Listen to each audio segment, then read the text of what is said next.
Le closing, c'est un métier à part entière. Tu vois, tu deviens pas pâtissier du jour au lendemain. C'est oui de la théorie, mais c'est aussi de la pratique. Allez, sur 10 entreprises, tu rentres, tu poses la question comment ça se passe au niveau closing. Le service marketing va te dire les closers sont pas assez bons. Tu parles aux closers, ils vont te dire les leads ne sont pas assez qualifiés, donc le marketing, en gros, il est pas assez bon. Les méthodes qui existaient en 2019 ne sont plus les mêmes en 2024, ne seront encore moins en 2025-2026. Et il n'y a pas de plan B. Il y a un plan A, c'est la réussite. Rachid, Ouais. comment on devient closer en 2025? Qu'est-ce qu'il faut savoir? Oh là, tu commences fort avec une question très profonde. Comment devenir closer en 2025? Bah, c'est simple, c'est se former au closing. C'est de prendre une formation où tu vas te faire avoir et après tu vas pas trouver de partenaire. Et après tu vas essayer pendant 1, 2, 3 mois avec un partenaire. Tu vas te dire j'arrive pas, tu vas lâcher l'affaire. Et tu vas te dire je me suis encore arnaqué. Je pensais que j'allais vivre de mon activité, aller closer au bord de la piscine en Thaïlande ou à Bali et qu'on m'avait vendu du rêve et que c'est pas la réalité. Voilà comment tu peux devenir closer en 2025. Pourquoi on te fait croire ça? Parce que seulement 0,001% des gens ont réussi. Il y a le facteur chance, il y a le facteur compétence, et il y a plein d'autres choses qui rentrent en jeu. Mais ce que je veux te partager surtout par là, c'est que le closing, c'est un métier à part entière. Tu vois, tu deviens pas pâtissier du jour au lendemain, tu deviens pas boucher du jour au lendemain. C'est oui de la théorie, mais c'est aussi de la pratique. Et de la pratique de la bonne manière. Je te donne un exemple. Si demain tu obtiens ton CAP de pâtisserie et que tu travailles dans une boulangerie qui fait de la pâtisserie une fois par semaine, bah ta montée en compétence, en fait, elle va prendre 7 fois plus de temps qu'une personne qui a le même diplôme que toi et qui va faire 7 fois plus d'appels que toi. Tu connais la théorie des 10 000 heures. Tu deviens expert quand tu fais 10 000 heures sur un sujet. En fait, le closing, c'est la même chose. Aujourd'hui, j'ai beaucoup de closers qui ont passé énormément d'appels et qui n'arrivent pas à décoller. Et donc là, on rentre dans le deuxième challenge. Et là, c'est là que le sujet devient intéressant. C'est pas comment je peux devenir closer. Tu peux devenir closer en te donnant le moyen de te former et surtout en étant patient dans tes recherches de partenaires, dans ta persévérance, dans ton travail. Ça, c'est une chose. Mais moi, ce qui m'intéresse le plus, c'est comment un closer aujourd'hui peut vivre de son activité en étant serein, à l'aise, pépère, quoi, tu vois, tranquille. Et ça passe par plusieurs choses. C'est pas juste par avoir une formation de closing, c'est pas juste par avoir un bon partenaire, c'est pas juste en ayant des objectifs, en faisant des bains froids le matin ou du yoga. Non, c'est un ensemble de toutes ces choses-là. Et le mot qui me vient en tête, c'est le perfectionnement. Tu vois, c'est le perfectionnement dans tous les domaines de ta vie. C'est la manière dont tu fais les petites choses détermine la manière dont tu fais les grandes choses. Si aujourd'hui tu es formé au closing, tu as un partenaire, ça se passe pas tellement bien parce que tu closes pas, tu remets souvent la faute sur le marketing remet souvent la faute sur la vente. Déjà, comment venir perfectionner ce domaine de communication? Tu rentres aller sur 10 entreprises, tu rentres, tu poses la question comment ça se passe au niveau closing. Le service marketing va te dire les closers sont pas assez bons. Tu parles aux closers, ils vont te dire les leads ne sont pas assez qualifiés, donc le marketing en gros il est pas assez bon. C'est comment harmoniser cette communication. Et ça, c'est un gros travail. Le deuxième point dans le perfectionnement, c'est le perfectionnement de ton être à toi. Tu fais quoi le matin quand tu te lèves? Qu'est-ce que tu fais? C'est quoi ta routine habituelle? Tu fais quoi quand tu finis avant un appel? Déjà, préparation stratégique. Tu fais quoi à la fin de l'appel? Est-ce que tu fais quoi à la fin de la journée? C'est quoi ta remise en question? C'est quoi ton end of the day? Est-ce que tu le fais? De quelle manière tu le fais? Est-ce que tu es conscient quand tu le fais ou est-ce que tu veux juste le faire pour que le head of sales ou le directeur de l'entreprise le lise et te dise ah ben c'est bon, il a fait ça? Non, c'est quoi ton intention? Derrière chaque action, il y a une intention. C'est quoi? Donc perfectionne un petit peu ton intention, comment tu vois les choses, comment tu veux que les choses se passent, comment tu contribues à la mission de l'entreprise pleinement. Donc le perfectionnement, c'est vraiment quelque chose qui est à développer de A à Z. Je te donne juste un autre exemple. Quand tu prends un closer et que ce closer, il ouvre son agenda de 9h ou de 10h à 16h et tu vois que pendant son début de mission, par exemple, il ouvre pas les créneaux du week-end, des jours fériés ou le soir, si le partenaire a des leads qui viennent du Canada et que le partenaire a besoin des ouvertures de créneaux et que le closer ne fait pas cet effort-là, moi personnellement, je me pose la question, est-ce qu'il va dans la même vision que moi? Alors oui, attention, jamais au détriment de la santé et de la famille, faut pas que ça t'empêche non plus, que ça te crée des problèmes dans ta vie, ok.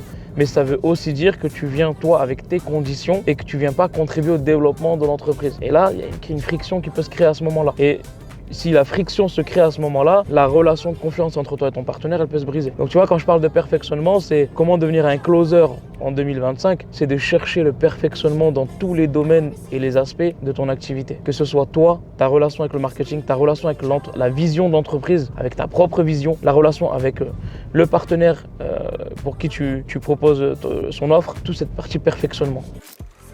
C'est quoi toi l'erreur que tu vois qui est souvent faite par les closers justement qui viennent d'apprendre la compétence mais qui n'arrivent pas à trouver de partenaire. Et pourquoi c'est pas de leur faute? Déjà, on leur a menti. Faut dire ce qui est. Moi, on m'a menti. Il y a 5 ans, on m'a menti. J'ai payé plus de 8 000 € dans un accompagnement pour me former sur la partie closing. On m'a complètement menti en me disant que qu'ils allaient me mettre en relation avec un partenaire, etc. Ça veut dire que j'ai senti cette frustration, cet énervement de me dire comment ça se fait que j'ai payé, j'ai vendu ma voiture, j'ai mis un danger, un risque dans ma famille pour aller me former sur cette compétence-là parce qu'on m'avait dit que j'allais avoir un partenaire. Je pense que si on m'aurait pas dit ça, j'aurais pas fait cette formation de closing, j'en serais peut-être pas là aujourd'hui. J'ai transformé un petit peu cette haine, on peut appeler ça comme ça, ou cette rage, cet énervement en force. Ça, c'est une bonne chose. Mais le plus important, c'est comme je te dis, donc c'est on leur a menti. Donc, puisqu'on leur a menti à ce sujet précis, déjà quand tu arrives avec une formation de closing et que tu poses des candidatures et qu'on t'appelle pas, tu te dis, waouh, est-ce que j'ai bien fait en fait, est-ce que je suis au bon endroit? La réponse, c'est que oui, tu es au bon endroit. Le closing, il y a toujours de la demande. Il y aura toujours de la demande. Sauf que le closing long terme, pour pouvoir vivre de ton activité et avoir un partenaire sur le long terme, c'est là que ça devient très rare. Pourquoi? Parce que l'être humain, par définition, et surtout les closers qui sortent des académies de closing, manquent de savoir-être. Ils manquent de savoir-être cruel. Ils ont un savoir-faire parce qu'on leur a appris de suivre un script et de se robotiser, etc. Sauf que les personnes qui les ont formés ont oublié que le marché évolue aussi. Tu vois, les méthodes qui existaient en 2019 ne sont plus les mêmes en 2024, ne seront encore moins en 2025-2026. Ça veut dire qu'on te forme à une méthode que eux ont testée et ont approuvée en 2019, sauf que eux ne font plus d'appels depuis 2019. Et ils ont confié cette tâche à des closers qui eux font ces appels avec des méthodes de 2019. Sauf que la psychologie humaine, elle a évolué. L'être humain, il a évolué. Les décisions de prise d'achat ont évolué. Et ces personnes qui forment ne sont pas sur le terrain. Pourquoi aujourd'hui je leur dis avec DEA, je veux absolument qu'on reste sur le terrain. Je veux qu'on enchaîne les appels du matin au soir. Comme ça, lorsqu'on coach les personnes, on leur dit ce qui fonctionne en fonction des tendances actuelles. Donc voilà pourquoi ça ne marche pas. Il y a effectivement l'effet mensonge, il y a l'effet qu'on te transmet quelque chose qui a fonctionné avant et qui est obsolète aujourd'hui. Et forcément, toi, quand tu arrives sur le marché, déjà, tu ne sais pas comment te vendre, si je peux appeler ça comme ça, dans tes candidatures. Tu sais que tu utilises des méthodes obsolètes. Tu arrives, tu as un partenaire, il te fait confiance. Mais les 2-3 premiers mois, tu ne closes pas. Pourquoi? Parce que tu utilises des méthodes obsolètes. Qu'est-ce qui se passe? Frustration, pas de close, le partenaire recherche quelqu'un d'autre. Toi, tu es frustré et tu vas aussi rechercher notre partenaire ou peut-être même à ce moment-là arrêter et aller tester le dropshipping ou l'affiliation. Et tu vois, c'est tout ce cheminement en fait, c'est cet engrenage, ce cercle vicieux dans lequel les closers rentrent. Et malheureusement, ça sent pas bon comme disait mon père. Donc là, si moi je suis closer, que voilà, je galère à avoir des partenaires, j'hésite même peut-être à arrêter. Ok, je dois me perfectionner. Comment je fais de cette année l'année où ça marche pour moi? On va énumérer ça en 3 points. Le premier point, c'est déjà d'avoir cette confiance en toi ferme que tu vas y arriver. Et il n'y a pas de plan B. Il y a un plan A, c'est la réussite. Allez, on va être gentil, on va mettre en place un plan B ensemble. Le plan B, ça va être de s'en tenir au plan A, la réussite. Et c'est non négociable. Si certains le font, toi aussi tu peux le faire. Tu sais, entre toi et moi, entre toi et les autres, entre toi et ceux que tu apprécies, entre toi et ceux qui t'inspirent, il n'y a pas de différence. Ils ont une bouche, 2 yeux, un nez, 2 oreilles, comme toi. Ils mangent, ils boivent, ils vont aux toilettes, ils font ce qu'ils ont à faire comme toi. C'est des êtres humains. Si eux, ils ont réussi et que toi, tu es en phase pour réussir, si tu le veux vraiment, tu vas y arriver. C'est juste une question d'ignorance. Eux, ils savent certaines choses que toi, tu ne sais pas. Peut-être que eux se sont fait entourer de bonnes personnes à des bons moments et c'est à toi de le faire en fait. Mais ça, c'est l'intention ferme que tu vas y arriver. Ensuite, la deuxième que je pourrais énumérer, c'est t'entourer des bonnes personnes. Des personnes qui ne te vendent pas du rêve, des personnes qui ont les résultats que toi, tu vas avoir avec preuve à l'appui.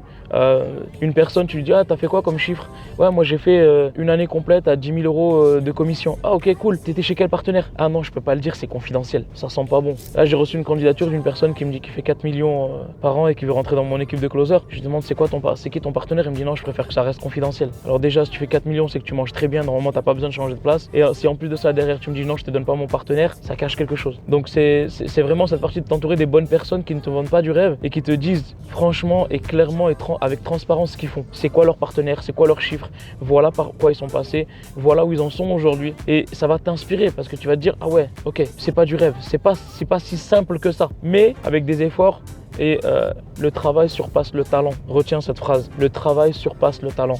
C'est ton travail qui va déterminer la direction et qui va te permettre d'atteindre ta vision et tes objectifs. Donc entoure-toi des bonnes personnes. Et la troisième, en un seul mot, c'est voir grand. À l'école, on ne nous a jamais appris à voir grand. On nous a toujours appris à donner, mais pas à recevoir. On nous a toujours appris à rester dans des cases. Mais si aujourd'hui, en fait, tu vois qu'il y a un point en commun entre toutes les personnes qui gagnent beaucoup d'argent et qui impactent des vies et qui ont une mission sur Terre, c'est que eux arrivent à voir grand. Ils ont une vision qui n'est pas juste sur 1 mois, 2 mois, 3 mois ou 6 mois. Ils ont une vision sur 5, 10, 15, 20 ans. Ils savent exactement ce qu'ils veulent atteindre, comment le faire, par quoi commencer.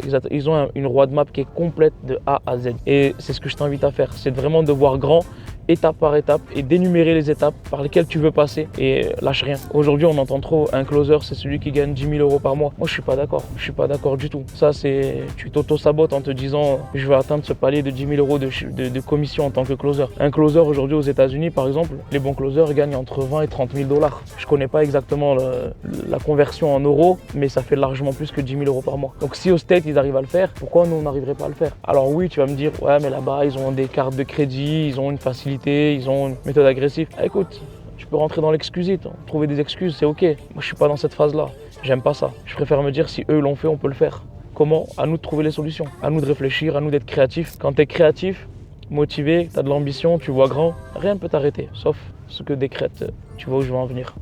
Si tu regardes cette vidéo, c'est que tu es tombé sur ma chaîne, donc Rachid Akbal by Coleman Publishing. On essaie en tout cas de partager du contenu de qualité et inspirant du terrain, tu vois. Comme je t'ai dit, aujourd'hui je suis Head of Sales, je suis closer sur le terrain. Et d'ailleurs, tu as assisté en live ce matin à un de mes appels. Donc closer et coach en psychologie de la vente avec mon équipe Titouan, Tanguy, Lotfi et Justin. On coach justement des closers, des professionnels de l'accompagnement qui ont cette première brique de poser sur la partie closing, qui sont formés, qui ont suivi déjà des premiers accompagnements, qui ont des bases, mais qui aujourd'hui soit plafonnent, n'arrivent pas à casser ce plafond de verre de chiffre d'affaires ou de mindset ou autre chose, ou qui galèrent à trouver justement un partenaire et rester longtemps avec leur partenaire. On les aide justement à travailler encore plus en profondeur sur ces aspects du perfectionnement, de la relation avec le pôle marketing, de l'aspect communication et toutes ces choses-là. Et donc c'est ça qui est très important pour nous, c'est leur apporter ce qu'on appelle l'expertise donner envie d'acheter. Je pense qu'il y a pas mal de vidéos que tu peux regarder en dessous, il y a même un lien si tu veux qu'on échange